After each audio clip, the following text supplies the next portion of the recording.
અને મારી ગમે ત્યાં જવું ને મારી એક અંગત ભલામણ ખાસ તમને કહું, હાથ જોડીને કહું, સલાહ દેવાનો તો કોઈ મારી એવી ઓકાત નથી કે હું તમને સલાહ દઉં, પણ મારી એક અંગત ભલામણ કે માત પિતાને બાપુ સાચવજો. આ મારો એક મેઇન મુદ્દો છે. તમે આ મંદિરમાં આપતા હોય ન આપતા હોય એ તમારી મોજ, આપતા હોય તો આપજો, પણ મા બાપને બાપુ બે ટાઈમ સારો રોટલો દેજો. જિંદગીમાં તમારે મોળો દી નહીં ઉગે એ આપણી ગેરંટી. મા બાપ જેવા ભગવાન છે ને આ દુનિયામાં કાંઈ છે જ નહીં. હા, એ માં છે અને બાપ છે ને એ તમારા મારા બાપુ આ દુનિયામાં સર્જનહાર જ આપણા એ છે. આ માં છે ને એ 100% સાચી છે, પણ આપણી ઘરની જે છે ને એ જે માયું છે ને એનાથી જ કુળ વધે ને એ જ કુળદેવીઓ છે. એ કુળદેવીઓને સાચવશો ને એટલે આ દેવીઓ ઢગલા કરી દે. આ એ લખવું હોય તો લખી લે, પછી દાણા જોરે મેળ નહીં પડે.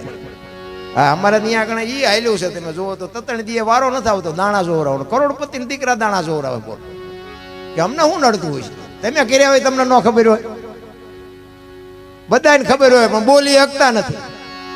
અરે હસ્તિનાપુર નો મહારાજ જેને કહેવાય યુધિષ્ઠિર, ધર્મરાજા, ધર્મનો રખેવા, પોતાના હક માટે બાપુ લડ્યો. બધાને ખબર છે ને 18 દિવસનું યુદ્ધ થયું, પોતાના હકની માટે લડ્યો. પણ જેથી આ શરીર શાંત થયું તેથી બાપુ આ 5 ફૂટ એને ધરતી ન મળી. વિચાર કરો, ધર્મનો રખેવાળ એને હાડ ગાળવા હિમાલય જવું પડ્યું. તો આપણે કેટલાના બૂસ માર્યા છે નહીં આડું આવે? કરેલા કર્મની ગતિ બાપુ હજી મને કાંઈ હું જ નથી પડતી. આમાં આ ભાવની વાતો કરે એમાં મને નથી ટપા પડતા. મને તેમ થાય કે મળ્યો સુધારી લો ને કાલની ખબર નથી, ભાવની હું ખોડવી હોય. વર્તમાનમાં જીવતા શીખી જાઓ, ભૂતકાળ ને ભવિષ્યકાળ ને ભૂલી જાઓ. જે સમય ગયો છે ને એ સારો હોય ખરાબ હોય એ પાછો આવવાનો નથી, અને હવે કેવો આવે એ કોઈને ખબર નથી. આપણે આજ આ ભજનના પ્રોગ્રામમાં બેઠા છીએ એટલું જ યાદ રાખો ને, સવારે મારો નાથ જે કરે આ તો 12 મહિના 5 વર્ષના ઘોડા ગાંઠતા હોય. મારે હજી આમ કરવું છે, મારે હજી આમ કરવું છે, ત્યાં કે ગયા. અરે કાંઈ છે જ નહીં રામ. અને જેટલા જેટલા સફળ આ બેનું દીકરીઓ એટલી બધી સંખ્યામાં છે ને મારી માવડીઓ, એને હું ખાસ કહું, હારા સંતાન બાપુ હારી જનેતા સિવાય હારા સંતાન નો થાય. ધરાવીને ધાનનો નીપજે, કુડવીને માડું નો હોય, જેળ જકરા નીપજે જેની જનેતા હોથલ હોય. હારી મા વગર બાપુ હારા સંતાન કોઈ દે ન થાય. એટલે જ મહાપુરુષોએ કીધું કે જનુની જણ તો ભગત જણજે, કા દાતા કા સુરવીર, નહીં તો રેજે વાંજણિયા. બાપુ આજની દીકરીને ભલામણ કરી છે મહાપુરુષોએ. હારા દીકરા નો જન્મે એકને તો તારી આ કાયા નો બગાડતી તો એમ નામ રહેજે. મહાપુરુષો ટકોર કરી છે. હું તો એમ કહું બેનો દીકરીઓને ખાસ કે ભગવાન પાસે અરજ એવી કરાય કે એ મારા નાથ દીકરો દે તો ગોપીચંદ કે ભરતરી જેવો દીકરો દેજે, દીકરી આપ તો ગંગા સતી પાનબાઈ જેવી કે દુનિયામાં બાપુ હાથ પેઢીના નામ ઉજળા કરે એવા દેજે. એક બાપા બહાર કેમ ગયા ને હાંજ પડી કે મારે ઘરે જવું છે, ઓલા ઘર ધણી કે પણ શું ઘર ઘર કરો, 4 દીકરા છે. એક મણનો ની આંખો મૂકીને કે કોક જો હારો 1 2 4 ને દઈ દેવા છે. કેવા હશે બોલો? અમુક ને નથી નહીં કે હે ભગવાન એકાદો દીકરો દે. અમુક ને દીધા છે ને અમુક એમ કે આના કરતા ન દીધો હોત તો સારું. અરે એવું ગોટે ચડાવ્યું છે ને વાત કર્યા જેવું. પણ બેનું ને એટલા માટે કહું કે હું તો અહીંયા સુધી હારા દીકરા બાપુ વાતું કરે ન થાય, પણ ઉદરમાં સંતાનનો વિકાસ થતો હોય અને જન્મ થયા પહેલા રામાયણ ગીતાના 5 પાના વાંચજો. જો આ ભને ટેકો દેવું સંતાન ન થાય તો આપણે ભજન ગાવાનું બંધ કરી દઈએ. આપણા શાસ્ત્રોનો, આપણા મહાપુરુષોનો બાપુ એનો પાવર કેવો છે તમારી હાથે તમે જો. બાકી ભગવાન એક દે, ભગવાન હારો દીકરો દે, હારો શું ગોદામ છે ત્યાંથી પાથરા દઈ દે તમને. એની માટે વાવણી કરવી પડે બાપુ, વાવવું પડે. માના કોઠામાંથી, માના ધાવણમાં બાપુ જંગલના રખડતા જાનવર હરણાના બચ્ચાને કોઈ કવિએ પૂછ્યું. હરણાનું બચ્ચું હતું ને એને કોઈ કવિએ પૂછ્યું. જો દર્શાંત ખોટું હોય બાપુ એનો હેતુ સાચો હોય. હરણાને પૂછ્યું કે તમે આટલું બધું કેવી રીતે દોડી શકો છો? એટલે હરણાનું બચ્ચું હતું ને એને કીધું કવિરાજ તમારે સાંભળવું છે, અમે આટલું બધું કેવી રીતે દોડી શકી? તો કે હા. એ બચ્ચાએ જવાબ આપ્યો એ કે હું મારી માના પેટમાંથી બહાર પડું ને અને મારા માના ધાવણની 2 શેડ મારા મોઢામાં પડી જાય ને પછી પાણી પથ્થા ઘોડા મૂકી દેજે ને જો આંબા દઉં તો મારી માનું ધાવણ લાગે. આ માના ધાવણની તાકાત, આ કોઠાની તાકાત. છત્રપતિ શિવાજી મહારાજ જીજાબાઈના ઉદરમાં જન્મે. આજ શિવાજી જેવા દીકરા ન થાય. બધા કે સમય બગડી ગયો, સમય નહીં, તું એક જ બગડ્યો છું. સમય તો હીનો હી છે. જેટલા વાગ્યે ઉગતો એટલા જ વાગ્યે ઉગે છે. આપણે સુધરી જાવ ને સવારે સતયુગ ચાલુ થઈ જાય. પેલા મને સતયુગ ક્યાં આવ્યો ગયો? આપણી પ્રજા આપણું કીધું નથી કરતી. હવે આપણે દુનિયાને શું કહેવાનું હતું? આપણે સુધરી જાવ. એક એક સફળ પુરુષોની વાંહે બાપુ એક એક ભગવતી. આ બેનું છે એટલા માટે ખાસ કહું, એક એક સફળ પુરુષની વાંહે બાપુ એક એક ભગવતીનો હાથ છે. તમે કહો તો દીકરીઓના હવાર સુધી દાખલા દઉં તમને. રામચંદ્ર પરમાત્માને વનવાસ હતો, સીતાજીને નહોતો. એ આજની દીકરીને બાપુ કેળો પડ્યો, પતિને સુખમાં દુઃખમાં બેયને સાથ આપવો પડે. જેટલા સફળ પુરુષ બાપુ જલારામ ને વીરબાઈ નો તો કોઈ ઓળખત નહીં, સગાળસા ને ચંગાવતી નો તો કોઈ ઓળખત નહીં. હરિચંદ્ર રાજા અયોધ્યાનો મહારાજા કાશીની બજારમાં રીંગણા વેચે બૈરું વેચી નાખ્યું. બાપુ હજી બૈરા વેચવાનો વારો આપણો ન થાય. તારામતી નો હતો હરિચંદ્ર ને કોઈ નો ઓળખત. સવારામ બાપા જબુમાં નો હતો કોઈ નો ઓળખત. દેવીદાસ બાપુ અમરમાં નો હતો બાપુ કોઈ નો ઓળખત. એક એક સફળ પુરુષની વાંહે બાપુ એક એક દીકરીઓનો હાથ છે. જ્યાં ધર્મ ધ્રુજો પુરુષ ન પૂગી ગયો ત્યાં બાપુ દીકરીઓ લગામ લીધી કે હવે તમે બેસી જાઓ, લાવો અમારા હાથમાં.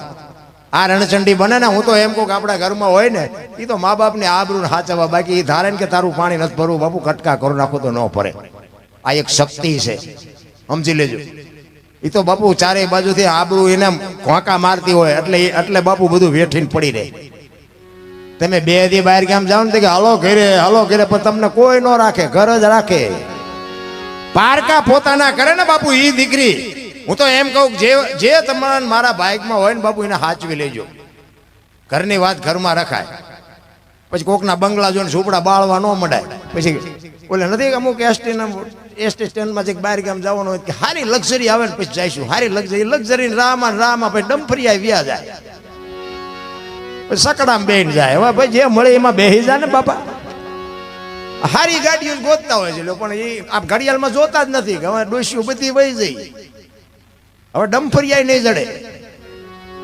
સમયની હારે હાલો બસ બાપુ. હું તો સમયની બલિહારી છે મારા રામ. મને તો એમ થાય, હું તો એટલા માટે જ કહું છું ઘરના સભ્યો બાપુ જો વ્યવસ્થિત હોય ને, આ મોટી કરીને તમે એ બાજુ આવ્યો હોય સુરેન્દ્રનગર, પછી હું એમ કહું હાલો અરે ચા પાણી રોટલા સિવાય જવાય. અને હું આમ ડેલામાં લઈ જાઉં અને પછી રવડામાંથી હાણીશું લોટા મંડે ઉડવા, મારે ચિંપા જવું. ઘરનું માણા હારું ન હોય, હગો હારો નો હાપડે ને મિત્ર મળે જો લબાડ, પત્ની મળે કભાર જાતો હેળે જો અવતાર. બાપુ હું અભિમાન નથી કરતો, પણ મારા ગજુભાભાઈ ને બધા મારા ઘરે આવી ગયા છે.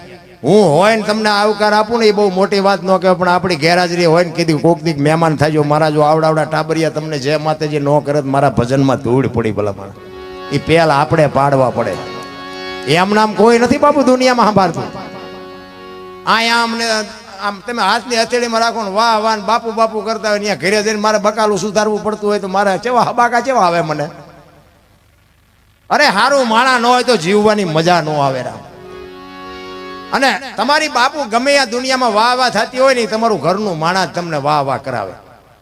તમે ભલે ગમે એટલા રૂપિયા ઉડાડતા હોય, ગમે એવી મોટી વાતો કરતા હોય, પણ બૈરું બાપુ જો સેકન્ડમાં તમારી આબરૂનો ધૂળધાણી કરવું હોય તો એક જ સેકન્ડમાં કરી નાખે. એટલા માટે કહું છું ઘર છે ને એ બાપુ બેનું નું. બાકી તો બાપુ આ જેટલા મેં કીધું એમ તમે જો સગાળસા દીકરો કપાયો, લાંબી વાત છે ટૂંકામાં કહું. દીકરો કપાયો ને પછી સાધુ જે ભગવાન હતા એને કીધું કે ભાઈ તમે વાંજ્યા થઈ ગયા, હવે મારે ખાવું નથી. તેથી સગાળસા ભાંગીને ભૂકો થઈ ગયો. ઘરે તારી ભલી થાય. દીકરો કપાયો ને હવે ખાય નહીં. તેથી વાણિયાની દીકરી બાપુ રણચંડી બની હતી, તમે બેસી જાઓ હું એ બાવાનું હું સંભાળી લઈશ. વિચાર કરજો, એમ નામ દુનિયા નથી ગાણા ગાતી. ઈ કે તમે બેસી જાઓ અને આમ બાપુ હાલતા થયા ને ખડકી આડી કરીને જોગમાં ઉભી રહી. બાપુ ઉભા રહ્યો, ક્યાં જાઓ છો? તમે આ વગર નથી જવાનું. ઈ કે તમે વાંજ્યા. ઈ કે બાપુ બેસી જાઓ, તમારે વાંજ્યા બીજો દીકરો જોઈ છે ને બીજો હું જોઈ છે. તેથી ચંગાવતી એક સાધુને કહે છે કે બાપ જાણી તને કહું છું બાવા, મારા પેટ છે મહિના 5, આશરો સીતારામનો આય કોઈ નો જાય નિરાશ. હવે બેઠો થઈશ માં બાવા, તને જમ્યા વિના નહીં દો જવા. બેહી જા મારા બાપ, મારા પેટમાં 5 માસનો ગર્ભ છે ને ફાડીને તને રાંધીને ખવડાવું. આમ કડાર કરીને અખિલ બ્રહ્માંડનો માલિક ચોંટી ગયો. બસ કર માં, બસ કર. ઈ આપણી દીકરી, ઈ આપણી આર્ય નારી ભલામણ. આપણે તો કરવું કાંઈ નથી ને માર્યા વગીરના રોવે બધા. સમય બાપુ એવો દુનિયામાં મને તો એમ થાય કે હા સ્વર્ગ કોઈએ ભાળ્યું નથી, અને કોઈએ ભાળ્યું હોય તો તમે કોઈએ ભાળ્યું હોય તો વાંધો નહીં. બાકી આપણે ભાળ્યું, બધા કે સ્વર્ગમાં ઇન્દ્ર ભગવાન સોનાના સિંહાસન ઉપર બેઠા છે ને ભાળ્યું હોય તો વાંધો નહીં. બાકી આપણે ભાળ્યું, બધા કે સ્વર્ગમાં ઇન્દ્ર ભગવાન સોનાના સિંહાસન ઉપર બેઠા છે ને ઇન્દ્રની અપસરાયું અહીંયા નાચે છે ને અહીંયા કે ફુવારા છે ને અહીંયા કોક જી આવ્યું હોય તો કોણ મારે પગ ઝાલવા. આ બધું આમ જ હાલે છે. આ બેઠા એ નથી, તમને સ્વર્ગ જેવું નથી દેખાતું? આ શું ઘટે છે? સ્વર્ગ નથી. પણ આપણે છે ને આમ આમ આમ આગળ શું હોય છે, આગળ શું હોય છે, આગળ શું હોય છે, બસ આ જ હાલ્યા કરે છે, બીજું કઈ છે જ નહીં. આપણા ગઢ અને અત્યારે તમે જુઓ તો આટલી ભગવાને સંપત્તિ આવી તો મા બાપને તો બાપુ કે આશ્રમમાં મૂક્યા હો. અરે તમારી ભોલી થાય તમારી. પછી દાણા જોરાય મેળ પડે. જેને દેહના કોથળા કરી નાખ્યા મારો દીકરો કરી, અને બાપુ એ મા બાપને એક બટકું રોટલાની આશા ન હોય, જિંદગીમાં ગાડું ન હાલે પાટે. મા બાપને બાપુ હાચવો, બાકી બધું દુનિયા હાલવાની છે. આપણે ઈશ્વર હાલશે એવો કોઈ વ્યામમાં રહેવાની જરૂરી નથી. મા બાપને હાચવો ને બાપુ. જિંદગીમાં 40 લાખની ગાડી લઈને નીકળે, વાયલી સીટમાં જુઓ કૂતરો બેઠો, બોલો લબરાક. આમાં માને બાપાને બે રહ્યા હોય તો અરે અમને સારું જોડું નથી જડ્યો, અમારો દીકરો કેવી ગાડીમાં ફેરવે. બાપુ જિંદગીમાં કાંટો ન વાગે, કાંટો. પણ આ તો કે તમને ન ખબર પડે, એમ જ કરતા હોય. એટલે નહોતી ખબર એટલે 100 વીઘા રાખી હતી. તું 10 વીઘાના ઉલાળિયા મીડ્યો કરવા નથી ખબર, બધી ખબર છે. એને વેચી નાખ્યું હોત તો તું કારખાને નો સડી ગયો ટિફિન લઈ. અરે મારા દીકરાને કોઈની ગુલામી ન કરવા. શું બાપુ આપણા માવતર ભૂખ્યા રહીને આપણા હાટું કર્યું છે. અરે અમે તો આ કંઈક વૃદ્ધાશ્રમે ક્યાંક જાય ને તો હારો આપણો આત્મો કકડે. ઘરે તમારી ભલી થાય. પાછા આપણે એમને પૂછ્યું કે તમારા દીકરા નથી? કે હા દીકરા બેસ. આપણે શું કરે છે કે એક ડોક્ટર છે ને એક એન્જિનિયર છે. બોલો હવે આ ભણાવવા શું કામ જોવે? ભણતરની જરૂર છે 100%, હું માનું છું, ભણાવવા પડે જ.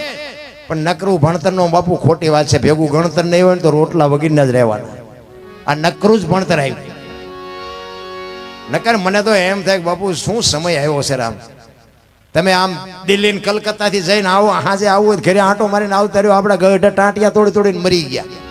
અત્યારે શું ઘટે છે? થીગડા વાળા લુગડા પહેરી